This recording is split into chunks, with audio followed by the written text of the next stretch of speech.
So there are a lot of nuances in the world of SolidWorks sheet metal, and many of those nuances have helped me become a better SolidWorks user across the board, not just in the world of sheet metal.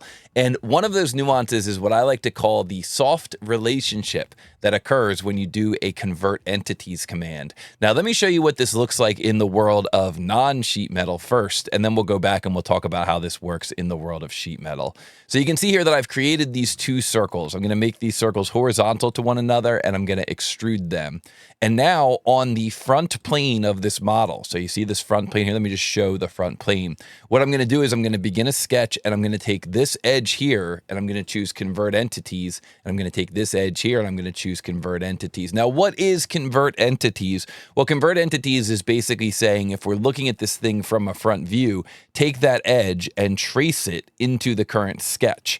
And what convert entities does is it creates a dynamic relationship. So if this circle gets smaller, that edge or that new line that was just created is also going to get smaller. It's pretty cool. So if I exit this sketch and then I go here into this sketch and I make this circle smaller, that line should automatically get smaller, and look at that, it did get smaller. This gray line up top here got smaller, right? If we edit the sketch, we can see here that that sketch has a black endpoint and a black endpoint. And what does that black endpoint mean? It means that that geometry is fully constrained. It means it's totally locked down. It's predictable, and it is indeed predictable. But there is something that happens with the convert entities command that I've never seen anywhere else in SolidWorks, and that is this idea of what I call a soft relationship. And with a soft relationship, what happens is it's black until you grab this point and you begin dragging it, and then that becomes blue. So it's converted. You saw a moment ago, I mean, nothing up my sleeve here, right? If I go back and I edit this circle and I make the circle a little bigger, we see that the length of that line is dynamically updating. However, if I grab this endpoint and I drag this endpoint over, look at that, the endpoint became blue. It's no longer black. All right. And now if I was to change the size of that circle, the endpoint is no longer going to be affected by the size of that circle. So now if I was to take this circle here and make it much smaller, we'll see that that endpoint does not move. It stays hanging out there in space. And that is what I like to refer to as a soft relationship on the convert entities command. Now, where could that be used in a practical application? Well, most commonly it would be used if you're trying to create a stepped region coming off of a shape, whether it's a rectangular shape or an irregular shape. You can get the same results. So if this came up here like so, and then I begin a new sketch on this top surface and I do a convert entities, well, if I click on this convert entities relationship right here, which is basically like a collinear, if I click on that relationship and I press delete, look at that, the line is still black. Okay, we're still honoring the convert entities. And if I was to go back to that underlying sketch and I was to make a change to that underlying sketch, what we'll see here is that that upper sketch changes right along with it. However, if I was to take this line here, which is black, and left click and drag, look at that. The line becomes blue and the relationship is broken. And really what I'm doing here is I'm breaking off this soft relationship here and this soft relationship here, which are tied back to this convert entities and this convert entities. So that is what happens when you're working in a solid. And like I said, the practical application might be if you were trying to create a stepped region here, it might make it a little bit easier. You could just convert that upper face and then break the one convert relationship, so convert entities, and then just drag that edge over. It's kind of cool. But where did this all come from? How did we figure this out? How did we learn this? We actually learned it from sheet metal and from the edge flange command. So if we go back here to this edge flange right here, and then we just roll up one step, that edge flange was created by clicking on this edge here and choosing sheet metal edge flange. So sheet metal edge flange. See, I'm going to bring a new edge flange out here. And now let's click on this button for edit flange profile that lets us get in there and actually edit that sketch. And what do we see here? We see that we've got a relationship of vertical, a relationship of horizontal, and then we've got a convert entities. And we see here that this endpoint is black, and we see here that this endpoint is black.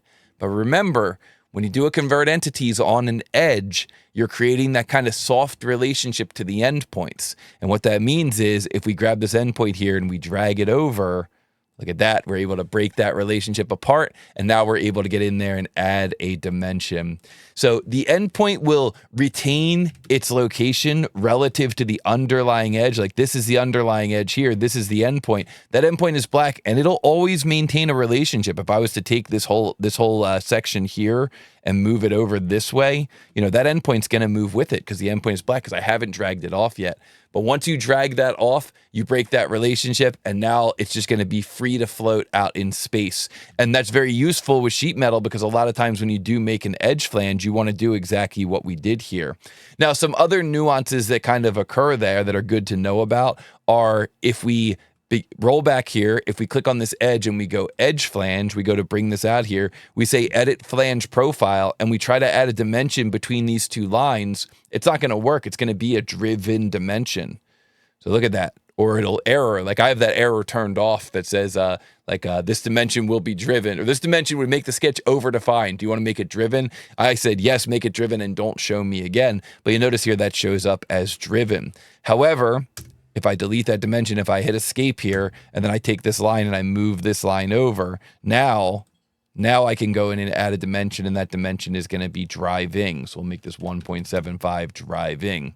The other kind of nuance there is if I hit escape and I accidentally grab this point or grab this line and I drag this off, how do I get it back onto that endpoint? Well, you could do that with either a pierce or a coincident. You could just take this point, hold control, take this point, let go of control, make them coincident, and now you're back in business. Now it's going to always be coincident to that point. So if you do happen to drag it off, don't worry about it. You could even do it with a collinear, right? If you wanted to take maybe like this line here, hold control, this line here, make them collinear, that's fine as well. So you can always, get it back to being something that can be dynamically updated, but it's that soft relationship with convert entities I'd never really had seen before. And it was actually derived from me working through my sheet metal lessons and realizing like something strange is happening here.